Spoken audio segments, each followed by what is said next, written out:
Ladies and gentlemen, boys and girls, children of all ages, welcome to the channel. It's your boy, World of Wrestling, here today to discuss about WWE Smackdown, November 18th, 2022 review. This was actually a very solid, entertaining show. Had a lot of good stuff that occurred on this show. Several good matches for the World Cup tournament that they're trying to crown a number one contender for the Intercontinental Champion against Gunther. I'm looking forward to that. I'm pretty certain Braun Strowman will be the guy to go up against Gunther for the IC Championship later on down the road. I think that match will be rather good, actually. Surprising coming out of my mouth, me talking something positive about Braun Strowman on this review. I usually don't have a whole lot of positive things to say, but I think Braun Strowman and Gunther will be a very solid, entertaining matchup for the Intercontinental Championship. There are a couple of other guys I would love to see Gunther face, such as Pete Dunne, known as Butch. Those two have faced each other before and put on a hell of a match for the WWE NXT UK Championship back in the day. So that would be another good matchup they could book if they wanted to go in a different direction and not make it so obvious, with Braun Strowman being the lead guy that probably will win this tournament. Since one, he's the biggest guy, most believable to win it, and probably would give Gunther the biggest run of his money for the IC Championship. So I really wouldn't have an issue with it. It's definitely something different for Braun Strowman to go up against somebody else that is pretty strong and physical in the ring. And like I said, I think these two guys would kill it. Ricochet, he kickstarted the show with the very first match. There was an actual promo that I'll go over first before the first matchup that took place on the show. But Ricochet and Mustafa Ali, man, they fucking killed it. Best match of the night. Now, the matches on this card by no means at all was bad matches. But that match was actually the best match on the entire card. Pete Dunne went up against Sami Zayn in the main event, which actually was very good as well. And Pete Dunne actually walked away with the victory here against Sami Zayn. Unfortunately, Sami Zayn has been very entertaining with the Usos and Roman Reigns. But unfortunately, as wins and loss go, he hasn't been doing all that great. So I'm not too happy with that. But overall, though, the entire card, overall, this entire card was pretty damn good. I enjoyed it for what it was. We had the Brawling Brutes kickstart the show.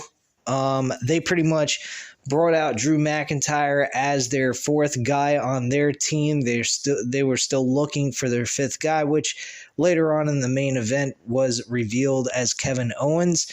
That was pretty damn awesome, especially seeing him give Roman Reigns a stunner in that segment at the end of the show. That was fucking cool as shit. So they introduced Drew McIntyre as the fourth guy to the team. They also talked about how Drew and Sheamus are really good, close friends in real life, and that they are honored to work together in this War Games matchup. So that's pretty much what happened there. We had Sami Zayn later on in this segment come out and say, look, we have a fifth guy. We're going to have him later on tonight, which, by the way, they didn't. They tried to recruit Karrion Kross onto the team.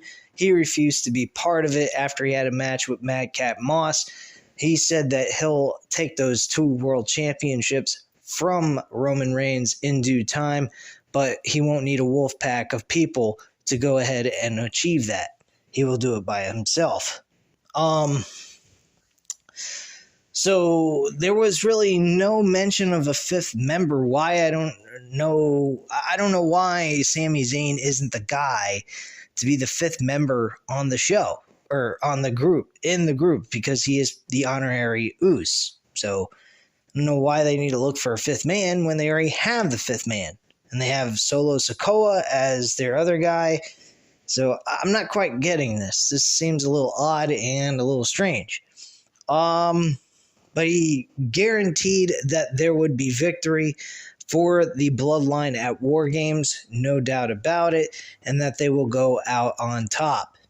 After that segment was over, the Jey Uso once again was having some issues with Sami Zayn going out there talking for the Bloodline, guaranteeing victory when he's not even really part of the Bloodline family. He said, well, what are you talking about, man? I mean, you're getting all flipped out again. All I did was go out there and guarantee victory that we were going to win. What, you don't think we're going to win? And he goes, no, I don't think we're not going to win. It's just that you don't need to be going out there talking for us. And Jimmy Uso stepped in and he said, look, man, all of you guys got to chill, man. We got fucking Roman Reigns coming.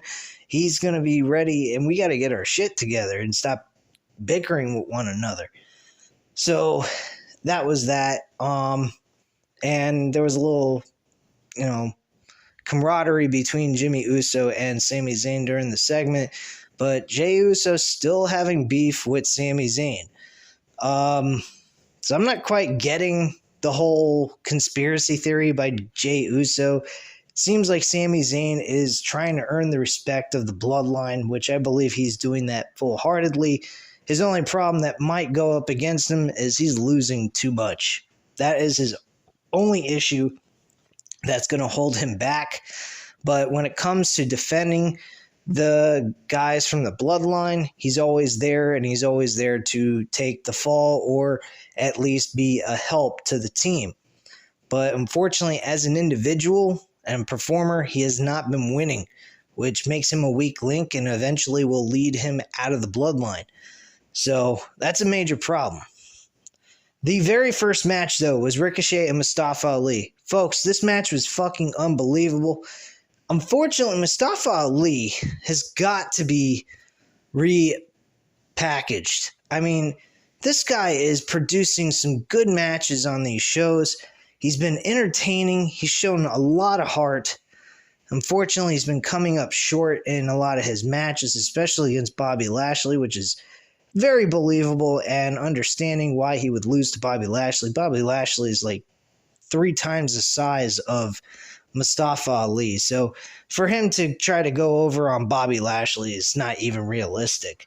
But at the same time, you got to honor his, respect his hard work and his dedication to want to be the absolute best that he can be.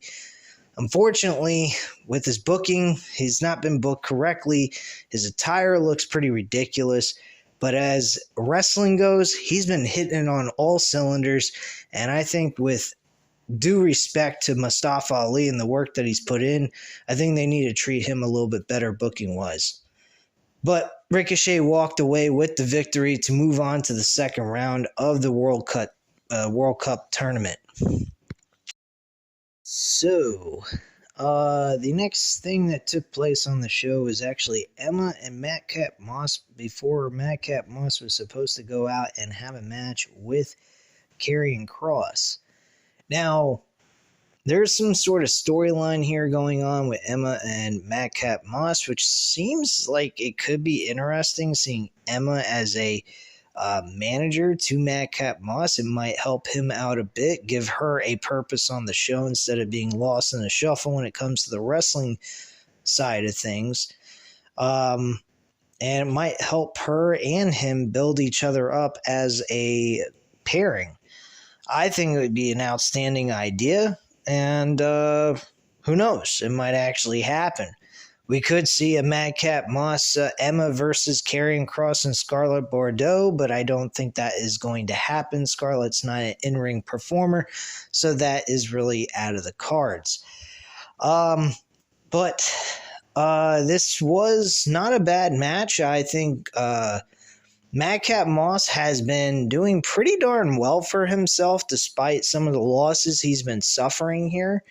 But his match with Karrion Kross tonight was good. He ended up submitting again. These two have faced each other in the past a couple of weeks ago, and he has lost both times. So Madcap Moss has been showing a lot of guts and fortitude towards these matches with Karrion Kross. He's just been coming up short. I could imagine maybe them building a good storyline between these two, especially with the two matches they've had in the past now, and it could be a little bit interesting and help elevate Madcap Moss to another level. So there's a lot of positive things coming out of Madcap Moss that I think we could see. I do believe we need to see a little bit of a change of his wrestling attire. It looks kind of bland and boring, but overall, wrestling-wise, he's not bad whatsoever. He has a nice physique, and he's definitely a guy you could possibly maybe see in the future as a main event player. I haven't had any major issues with him at all, except for the thing that he did with Baron Corbin. I thought that was very silly and very dumb. When they moved him away from Baron Corbin and they became enemies, I've actually enjoyed that. I think his wrestling has gotten a lot better since moving away from Baron Corbin. And again, this match was pretty darn decent and very enjoyable. Karrion Kross, again, he wins with the rear naked choke and walks away victorious with a submission. Next up was...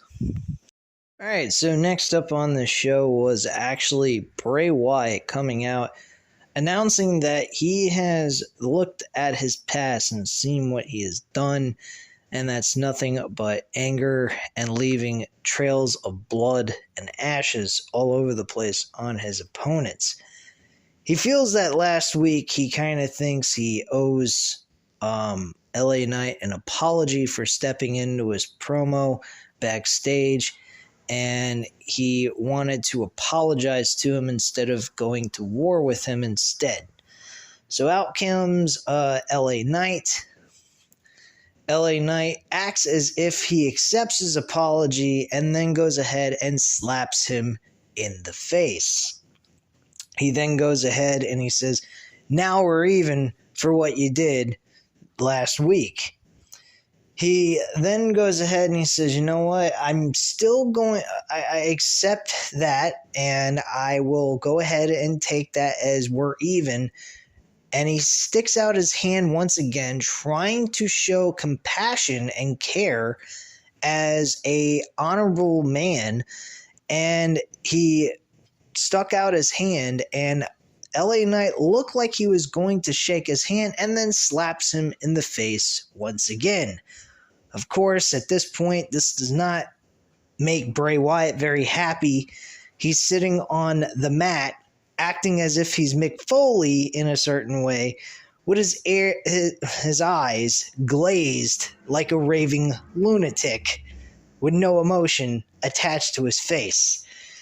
So he looked pretty fucking scary. As LA Knight was talking trash going up the ramp, behind him the Titantron was somewhat flickering the alter ego of Bray Wyatt that they have developed with this new character, Uncle Howdy. So that character did not really say anything or do anything. You just notice some flickering and a little bit of imagery of the character itself, but that's about it. We come back from commercial break and we see that LA Knight is actually laying face first on the ground with a bunch of stuff compiled on top of him. It looked absolutely ridiculous. I'm like, what the fuck is this? I thought it was funny as hell. And LA Knight was knocked out unconscious. He was asked some questions about why he was leaving before that incident happened. He said, well, once you get done with what you got to do at work, what do? You go home. So that's the facts of life. Oh, yeah. Whatever he said. I forgot exactly word for word what he said, but I love LA Knight. I think he's badass as fuck. I think he's cool, and he's actually an egotistical prick. But he got what he deserved at the end of his time on the show. So that was pretty nice. We also had the New Day and Braun Strowman teaming together in a 6-man tag team match against the Imperium. This match was pretty good. The New Day win the match with this victory. Braun Strowman was a big help to them. The interaction between Gunther and Braun Strowman is kind of a slight preview of what we can expect with these two going one-on-one for the IC Championship. That's one of the reasons why earlier in this video I stated that I think Braun Strowman will be winning this tournament, and we will be seeing these two behemoths go at it one-on-one for the IC Championship. And I think we'll get a really good match out of both of them working together as a unit for us fans to enjoy. So yeah, this was not a bad match either. We also had, before that, I believe it was, Shotzi Blackheart versus, Shayna Baszler going one-on-one. Ronda Rousey on the sidelines of the ring. And, she actually wins this match with a little bit of distraction by Raquel Rodriguez. Didn't particularly care for this match all that much based on the fact of Shayna Baszler suffering a fucking L in this match, which makes no sense to me. Lately, she's been knocking people out backstage with rear naked chokes, and now she's losing with roll-up pinfalls by Shotzi Blackheart, just to give her the one-up on Ronda Rousey and Shayna Baszler. That's kind of dumb. But whatever. I mean, she is challenging for the Women's Championship on SmackDown, but still, I'm not liking it. I didn't particularly care for that, and I don't think Shotzi Blackheart should even be getting a Women's Championship match against Ronda Rousey whatsoever.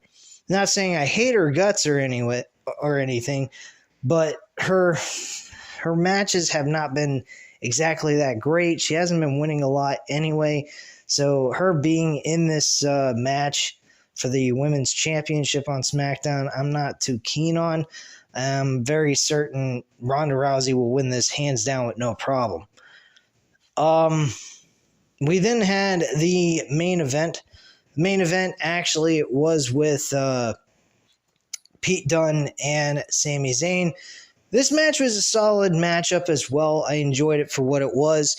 And at the end of the day, we saw Pete Dunne walk away with the bitter ending and getting the 1-2-3 and walking away victorious against Sami Zayn. After the match was over, we had a complete brawl take place. All the members from both teams were showing up, and then we had Kevin Owens show up at the end of all this. Roman Reigns came in before Kevin Owens, and Roman Reigns speared Drew McIntyre with a really good spear. Solid shot right to the gut. You could see the connection. It looked beautiful. And I actually loved watching this segment. This was a fucking awesome segment. Really chaotic and insane stuff that took place on this portion of the show. And a great way to close out the show, especially Kevin Owens standing tall at the end of all this. Sami Zayn and Kevin Owens both had a good stare down. They didn't look like they wanted to fight each other. They still look like they're best friends. But unfortunately, Sami Zayn being part of the bloodline, he better get rid of that love for Kevin Owens, or they'll be chucking his ass to the curb at some point, which could play a factor in this War Games, and that's where we might see the change of the guard with Sami Zayn in the bloodline and see the bloodline get rid of Sami Zayn altogether and move him over with Kevin Owens to challenge for the tag team titles leading into WrestleMania. And we see these two teams go at it at WrestleMania for the tag team titles. That's what I think might happen. And that's where the whole change of the guard is going to take place. Kevin Owens closed out the show, though, with a stunner on Roman Reigns. He managed to counter the spear and got the big finish to the show. It looked pretty damn good. I thought it was awesome. Kevin Owens stood tall in the middle of the ring with the rest of the group, and I enjoyed it for what it was. This was a good SmackDown show, nothing to complain about. And if you have anything to complain about, then there's something fucking wrong with you. I mean, I know I complain about WWE plenty of times, but this SmackDown episode really was a plus. A huge thumbs up for all the hard work they put into this show. This flowed very nicely, and there's no reason for anyone to complain about this show whatsoever. Anyway, guys, at this time, you know what to do. Hit the like button if you like this video. Hit the subscribe button if you're not already subscribed to the channel. And leave a comment down below. I'll definitely get back to you on that. And I thank you guys very much for watching. Have a great night, guys. Bye.